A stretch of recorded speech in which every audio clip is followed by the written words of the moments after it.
자, 그리고 가장 기본적인 거 경사진 상가는 당연히 피해야겠죠. 경사지면 아무래도 안정성이 없기 때문에 장사가 안 되겠죠. 그리고 이제 또 중요한 부분이 나오네요. 만약에 중개사님들한테 임대 의뢰가 들어왔는데 거기에 들어온 자리가 전용 면적 기준으로 15평, 뭐 해서 뭐 20평, 25평, 30평 좀 넓은 면적인 경우에요.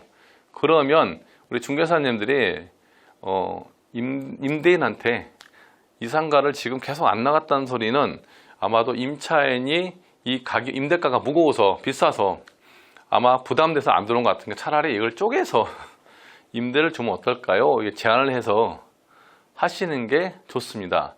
그러면 되려 우리 중개사분들은 만약에 한 호수 15평 5천에 300 받을 걸 쪼개게 되면 6천에 뭐 한 400 받아서 중개부 자체가 올라가거든요. 그리고 또 거기에 또 임차인 또 한 분이나 두 명을 알게 된 인연이 되잖아요. 그래서 이런 식으로 중개사분들이 큰 평수면 임대가 안 나간다 그러면 쪼개서 하는 것도 좀 참고적으로 알고 계셔야 됩니다. 실질적으로 이런 제 부동산 예를 한번 들어드릴게요. 이런 신규 상가 넓어 보이는데 실제 전용 면적 15.3평이 안 됩니다. 15.3평인데 전면이 3명이다 보니까 좀 아무래도 넓어 보이죠. 이런 자리를 제가 1, 2층으로 이제 부동산을 하는데 이렇게 할 때 월세를 이제 전용당 20만 원권 해가지고 받았었는데 이거를 제가 이렇게 쪼개는 거예요. 제가 다른 부동산으로 15평을 이렇게 1번 부동산 다른 거 주고 2번 부동산 다른 거 줬을 때 약 38% 정도의 임대가 상승이 일어납니다.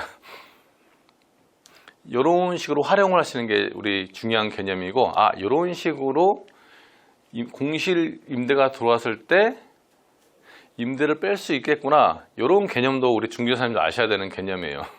자, 하나 연습해 볼게요. 실제 지금 현재 저한테 있는 물건입니다. 아직 제가 임대를 못 뺐습니다. 여기 지금 코너 상가인데 전용이 상당히 커요. 33평이나 돼요. 물론 분양가도 한 25억 정도 되는 것 같은데 이 자리를 임대가 지금 안 나는 거죠. 근데 여기 임대인은 이 자리를 바로 앞에 대학병이 있다 보니까 약국으로 이제 비싸게 빼고 싶은 마음이 있는데 한 2년 이상 안 나간 거죠. 그래서 제 생각에는 지금 이 자리가 111호거든요. 지금 요 자리가 코너가 지금 111호. 얘를 확대해 보겠습니다. 꽤 큽니다. 33평입니다.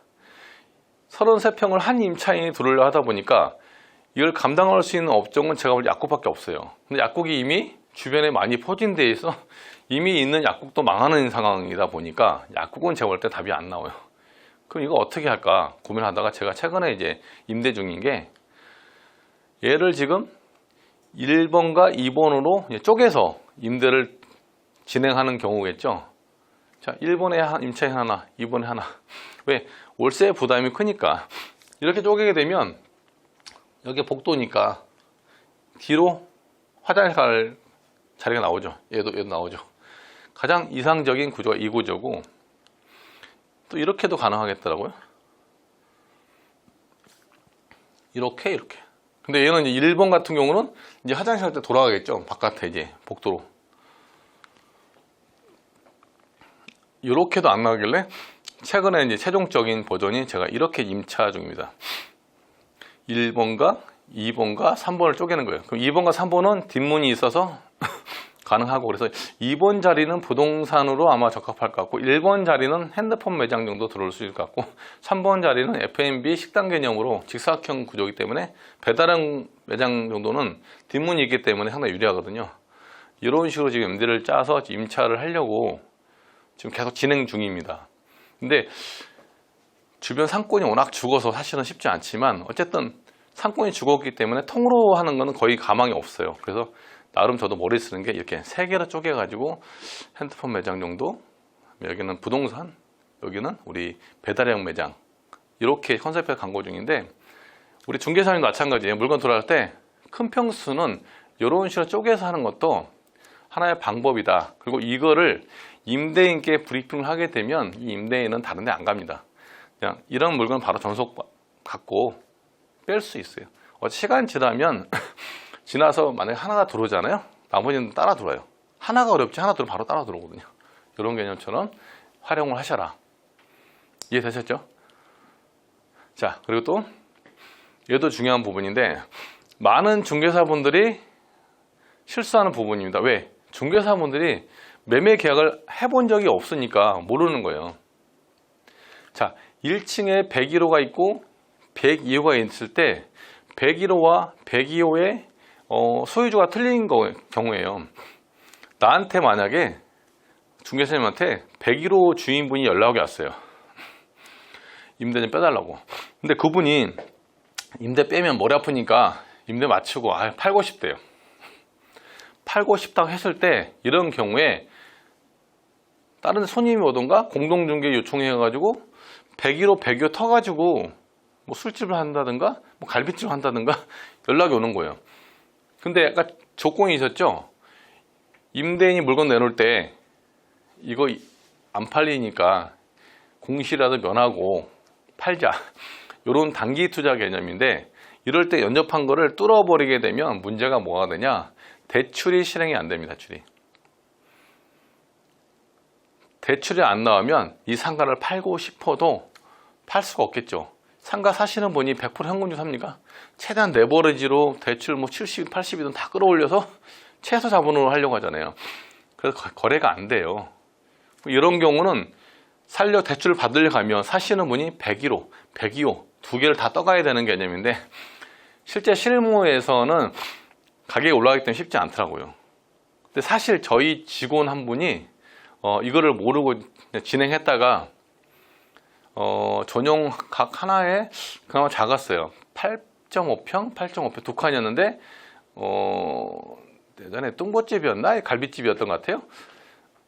갈비 쪽에 있는데 그거를 모르고 한 칸만 거래를 하려고 계약서 다 썼어요. 썼는데 대출을 하려니까 대출이 안 나오는 거예요. 그래서 우여곡절 끝에 다행히 이 사시는 분이 그나마 약사분이어서 재정적인 부분이 돼서 그분이 두 칸을 다 샀습니다. 다 사면서 대출을 일으켰던 기억이 나는데 하나만 사게 되면 대출이 안 돼요. 그래서 중개사님들이 이런 건들을 대출이 된다고 브리핑하고 팔았을 때 고객은 잔금을 못 칩니다. 그러면 누구와 중개하자죠? 우리 중개사님은 책임을 묻게 됩니다. 계약금 날린 거 돌려달라 하겠죠. 그래서 이런 부분 반드시 아셔야 되는 게 연접상가는 대출이 안 된다. 그걸 아셔야 되는 부분이에요.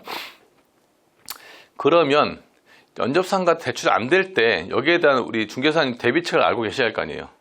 그것까지 설명을 해드리겠습니다. 아까 제가 설명드렸던 우리 상가 2번에 해당되는 경우 2번 상가의 코너 상가입니다. 코너에 실제 지금 백정원에 한시포차가 들어와 있는데 잠깐만 2번 상가로 했죠? 얘들이 지금 107, 108, 109, 110 4칸을 쓰고 있습니다. 4칸. 물론 프랜차이즈 기본 매출은 나오겠죠. 근데 이 상가에 한 칸 여기 맨 끝에 110호 사장님이 팔아달라고 연락이 온 거예요. 근데 저는 그걸 알고 있잖아요. 사장님 단독으로 팔게 되면 대출이 안 나옵니다. 그건 다 팔아야 됩니다. 팔기 힘듭니다. 근데 임대인도 그때 저한테 이런 일 처음 듣는 거죠. 왜? 어느 중개사가 이런 얘기를 한 번도 안 해줬거든요. 그래서 모르고 연접을 터준 경우죠. 근데 이게 왜 그러냐면 여기 좀 호수 구별이 안 된다고 있죠. 107, 108, 109, 110. 물론 지금 도면이 있으니까 딱 보면 알겠다고 하지만 실제 은행에 대출 의뢰하게 되면 우리 은행에서 실수가 나오기 전에 하는 가장 첫 번째 단계가 탁감이라고 탁상 감정이라고 해가지고 기본적인 감정평가를 하거든요. 탁감을 하는데 탁감하고선 딱 나왔을 때 뻥 뚫려 있잖아요. 이렇게 연접된 게 중간에 가벽있던 게 뚫고 지금 인테리어 된 거잖아요.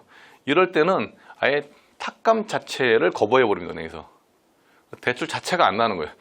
우리 생각에 상식적으로 여기였고 내 거라고 말하겠지만 그거는 우리 생각이고 은행의 절차상 탁감이 안 되기 때문에 철저하게 이런 연접상가 줄 때는 대출이 안 된다 개념 중개사님 반드시 아시고 계약을 쓰셔야 돼요. 자, 이거 보시면 호수 구별이 됩니까? 다 뚫어놨으니까 어디가 어딘지 모르겠죠? 자, 그래서 거기에 대안이 뭐냐? 혹시 이렇게 연접할 경우에는 우리 중개사님들이 반드시 바닥에다가 이런 강판 있죠? 강판을 인테리어 할 때 업자한테 말하고 대놓고 표시를 해놓고 대놓은 상태에서 그 시점에 은행 중개사님도 아시는 은행 지점장들이 있으면 미리 연락해서 이 상가 나중에 팔리게 되면 대출해 주세요 하고 이 사진 증거를 찍어 놓으시라고 하세요. 이렇게 사전 작업을 해놓고서 우리 중개사님들이 면접 임대를 주시고 이런 부분에 대한 얘기를 임대인께 해준다고 하면 그 임대인은 아마도 평생 우리 중개사님이 고객이 될 거예요. 왜? 어디 가도 이런 얘기 안 해주거든요. 그렇죠? 이런 디테일한 부분 얘기해 주게 되면 그분은 아마 우리 중개사님 신뢰할 수 있는 분이기 때문에 이런 식으로 바닥에 강판을 설치해라. 여기 지금 여기는 뭐 모던하우스 같은데 여기 마찬가지죠. 엄청 다 돼 있죠. 마찬가지 ABC 마트도 마찬가지 다 돼 있죠. 바닥에. 그렇죠? 특히 또 최근에 병원들이 보통 한 층을 다 쓰잖아요. 근데 분양한 거는 뭐 한 층에 한 4, 50개 호수가 되죠. 그럼 마찬가지로 병원도 이런 식으로 체크해놓은 거기다가 이제 쫙 적거든요. 그리고 사진을 찍어 놓고 그 은행들 있죠. 은행 작업을 해놓고 나중에 이 중에 한 호수가 팔렸을 때 대출을 해준다는 그런 어느 정도 허가를 받아놓고 트셔야 되는 개념이기 때문에 이 정도 개념만 우리 중개사님이 좀 알아두셔도 상당히 좀 주변 동네에서 실력이 인정되는 중개사님이 되지 않을까라는 생각을 합니다.